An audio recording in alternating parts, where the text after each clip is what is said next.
All right. Why not? I'm going to go ahead and do 5, 5 as long as I'm sitting here. So these are properties of log functions. So I actually gave you a property in that previous section as we were solving those equations, but you're going to see it here again. So there's a quick exploration up at the top, and we're not going to spend too much time on it. Remember I showed you when you're evaluating logs, it helps if you put an equals x. So this would become 5 to the x equals 1. Well, anything to the 0 power is equal 1, so automatically that's 0. If I do the same thing here, 2 to the x equals 1, x has to be 0 again. And in fact, if I'm taking the log, any log of any base, including base e for the natural log, you're always going to get 0. So the log of any type of 1 will always be 0. Down here, if I put in equals x and change it to its related exponential, you can see that this would be 5 to the x equals 5. Well, what would x have to be? X would have to be 1. If I did the same thing here, put it equal to x, so it would be 2 to the x equals 2. What would x have to be? X would have to be 1. So, as long as the base of the log is the same as this base, the answer is going to be 1. So the log base 10 of 10, it's going to be 1. The log base e of e is going to be 1. So to summarize, the log base a base anything of 1 will always be 0. And the log base a of a, in other words, if these two numbers are the same, it's always going to be 1. And you saw how that was up in the exploration. This second set of properties, I'm going to be honest with you, this first one you rarely see, but knowing my luck, you'll see it. So I'm going to explain it to you here quickly. Just know that if this base is the same as this base, see how this base that's being, this is the base of the exponent, and this is the base of the log. If those two values are the same, your answer is automatically whatever that is. In this case, it is m. We'll look at that a couple of times as we do our examples. More importantly, though, this is the one we used in that previous section. If this base of the log is the same as the base being raised to the exponent, the answer is simply whatever that exponent is. Now that goes with this guy up here. Remember we said if this base was the same as this base, you have to remember that here the exponent is really a 1, and that's why it's 1. But technically it's whatever that exponent is. Here's some more properties of logs, and again, because logs and exponents are inverses of one another, these you should recognize. So for example, if I have the log base a of m times n, that is equal to the log base a of m plus the log base a of n. When you're finding the log of two things that are being multiplied, you add the individual logs. See how that's related to your exponent rules. Look, if I'm finding the log of two things that are being divided, think back to your exponent rules. What you're going to do is you're going to subtract the individual logs. So log base a of m minus the log base a of n.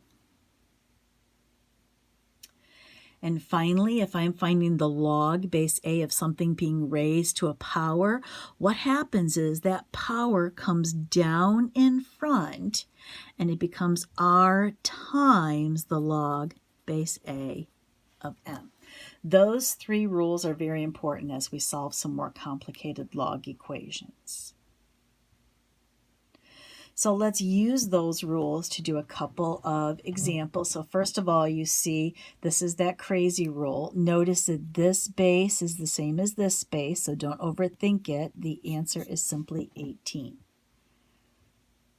For this one, this base is the same as this base. So when you have that log thing up in the exponent, it's that crazy rule. The answer is simply -5.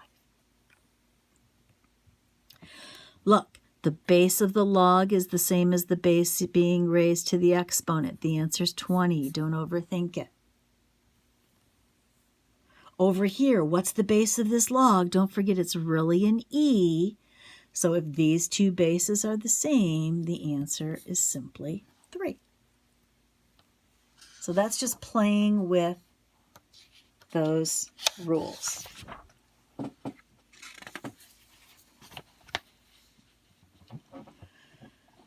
So let's look at what these tell us to do. This says use the laws of logarithms to find the exact value without a calculator. So here we go. What we're going to do is we're going to condense them to a single log. Now look, these two logs are being subtracted. What that means is that the 24 and the 8 were divided originally. Because remember what we said, if you are dividing, finding the log of two things being divided, you subtract the individual log. So basically what we just did is we used that property of logarithms, we used it backwards. Well, this is the log base 3 of 3. And according to the law, the log base 3 of 3, as long as these two are the same, is simply 1. Let's do this one. Again, the two logs are being subtracted, which means that it was really 2 over 32.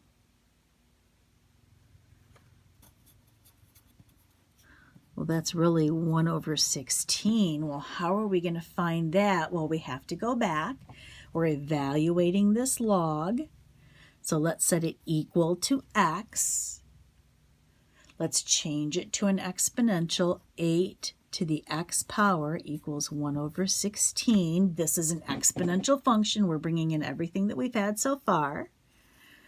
So to solve this, I'm going to get the bases the same. I'm going to make them both into 2's.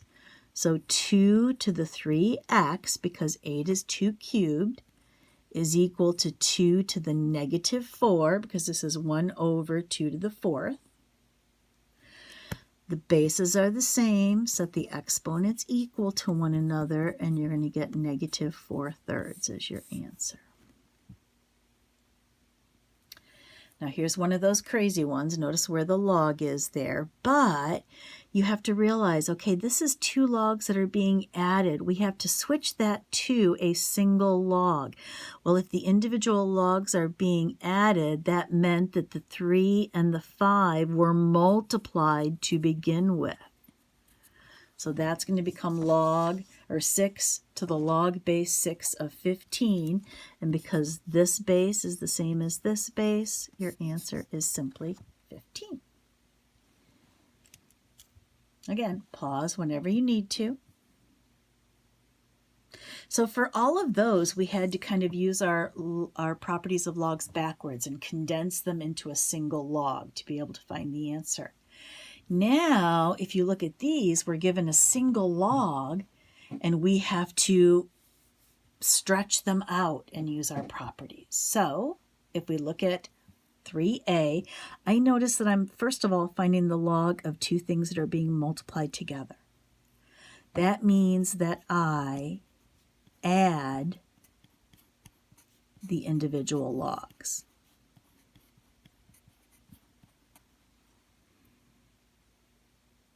There's nothing else I can do to this one. But wait, look at this one. I'm finding the log of something being raised to an exponent. So remember, that's that last log property. The exponent comes down in front. So it would be the log base 3 of x minus 1 plus 2 times the log base 3 of x plus 2. And you are done.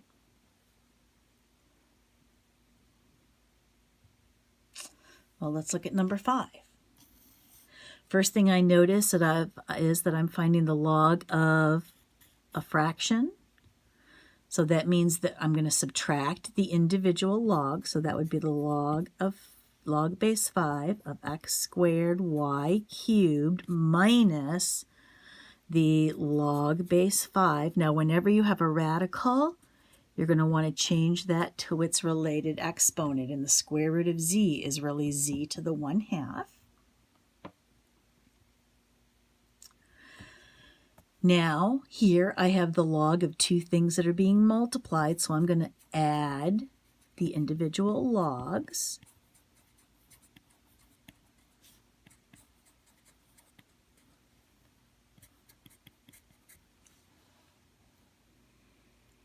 And finally, look at everything's being raised to an exponent. What happens to those exponents? They come down in front.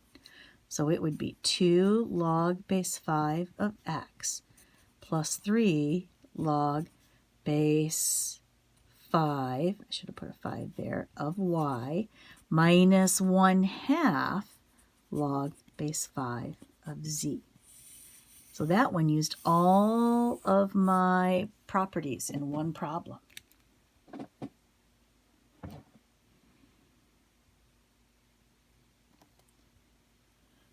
Okay, now look at these. They're asking us to condense them, to write them as a single log. So just like we did back up in example 2, we're going to use our properties backwards. Look, this says that I am adding two individual logs according to the property. That means that those two things, those two expressions must have been multiplied to begin with. So this would be the log base 2 of x squared minus 3x. So we're writing it as a single log. For b, the first thing I notice is these numbers up in front. Remember, those are really exponents, so put them in the exponent position. Now I have two individual logs that are being subtracted. What that means is the expressions were divided to begin with.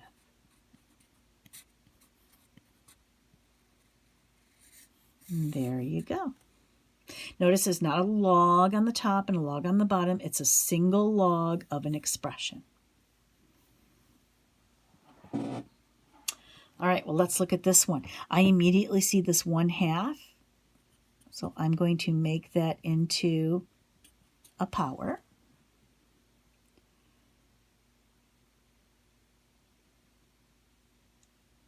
Oh, wait a minute.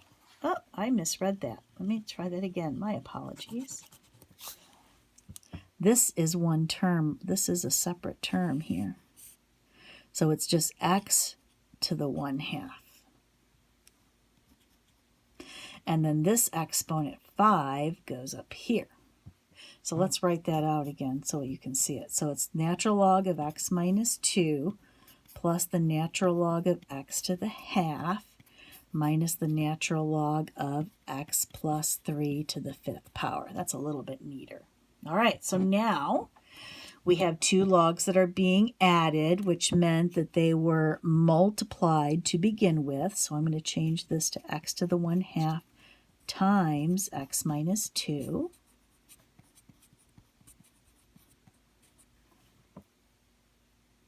Now I have two logs, individual logs that are being subtracted, so that means that this is going to go in the denominator of the fraction.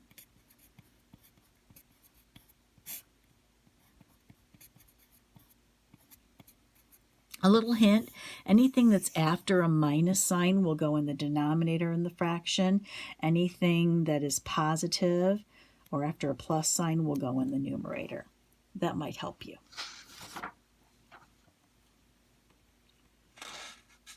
All right, I'd rather not have to split this video, so let's go through these properties really quickly. I'm going to pop them in here for you.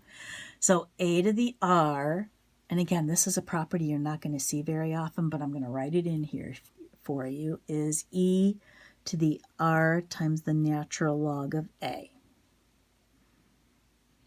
That is equal to a to the r because technically this would go up here and make that a to the r, and then because these bases are the same, it would just be a to the r. If m is equal to the n, then the log base a of m is equal to the log base a of n. If I've got two logs that are equal to one another and they have the same bases, then the two parts, m and n, have to be equal to one another. And similarly here, if I have the log base a of m and it's equal to the log base a of n, that means that m is equal to n. Change of base formula is very important because the log button in your calculator will only do base 10. What if you have a different base? Well, the change of base formula says that if I have the log base a of m, it's the log of m over the log of a. And by the way, when I say log, I mean the common log, so you can plug it into your calculator. Why would you need that? Because what if it isn't a base 10 and I needed to use a calculator? So let's use that change of base here. It's really simple. This would simply be the log of 12 divided by the log of 3. And if you plug that into your calculator, you get about 2.26. I'm writing that in because I've already done it. Now, some calculators will let you change the base in the calculator, and then you don't need your change of base formula. If I want the log base 7 of 325, that is simply the common log of 325 over the common log of 7. Pop that into your calculator, and you should get about 2.97.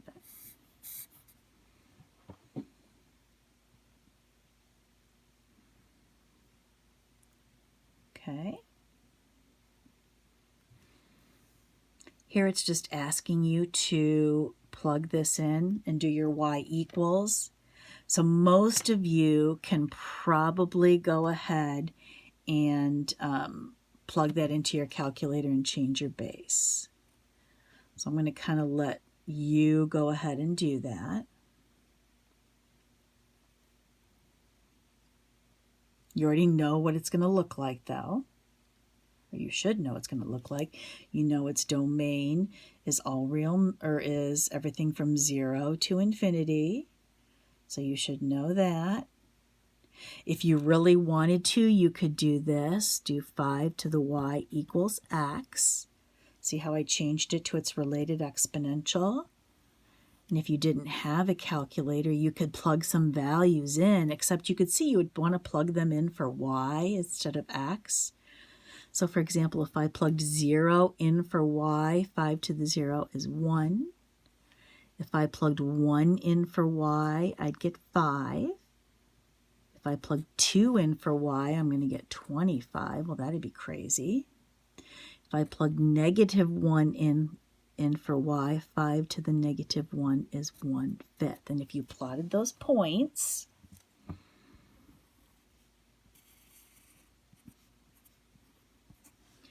you would see you would have 1, 0, 5, 1, 25, 2 would be way out here, 1/5, negative 1. So you could see it would kind of go like that. You can see that in your calculator. So this last thing is just really a quick review of all of the properties. So I'm just going to throw these in here. So it's kind of like a one place to shop here. So the log base a of 1 is automatically 0. The log base a of a is 1. The log base a of m to the r comes down in front and it becomes r times the log base a of m. The log base a to the log base a of m, again, if these two values are the same, it's just m. We've done these all before. The log base a of a to the r is just r. A to the r, and this is from right on top there, is just e to the r natural log of a. I'll be honest with you, I don't remember ever using that property, ever. This one's big. If I'm finding the log of two things being multiplied, I add the individual logs.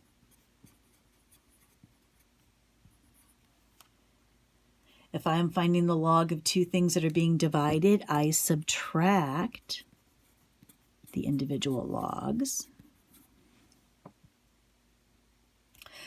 This is how you use them most of the time with log equations. So if the log base a of m is equal to the log base a of n, then m is equal to n. But it just goes backwards as well. So this one says, okay, backwards, if m is equal to n, then the log base a of m is equal to the log base a of n. And change of base, this would be the common log of m over the common log of a. And that's it.